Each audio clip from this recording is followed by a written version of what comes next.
It seems that you have met your end. What a pity. I don't feel too bad about it, though. After all, if it weren't me, it would have just been one of the others, I guess. I'm honestly just glad to be out of those air ducts. It's not easy for a hippopotamus to fit up there, and not easy to get down either, and not as young as I used to be, as you can see. I used to be able to do all sorts of things. You're young, you're vibrant, you have that sort of pep in your step. It reminds me of a conversation I was having with one of my good friends, Orville. We were having a nice picnic one day. I believe it was summer. No, perhaps it was it the fall? Yes. It was the fall because the leaves had turned already.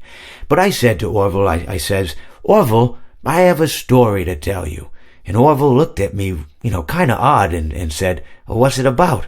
I said to him, not every story has to be about something, Orville. Sometimes a person just wants to talk. Why does everything have to be a story? I said to him.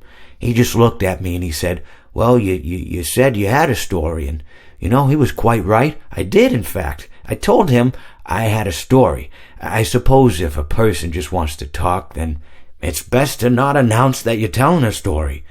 Telling a story does come with its own pressures and expectations, I suppose. After all, if you're just talking to a friend, then there's no more expectations than if you were talking into the wind. Words by themselves aren't expected to carry, aren't expected to stick. But if you announce you're telling a story, well then, there'd better be a point to it all, No one wants to sit and listen to someone ramble on and on and on with absolutely no end in sight.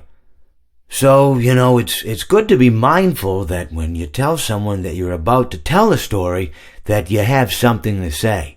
Telling someone that you're going to tell them a story is tantamount to asking them to stop what they're doing and pay attention. You're basically saying, hey buddy, stop everything, stop what you're thinking, I have a solution to everything. And well, I didn't really have any story to tell. In hindsight, I probably just misspoke when I said that I had a story. I think it would have just been better to tell Orville that I wanted to tell him something rather than tell him that I had a story. But even then, it might have put too much importance on the whole thing. Either way, it was quite a nice day. I remember that we were drinking tea.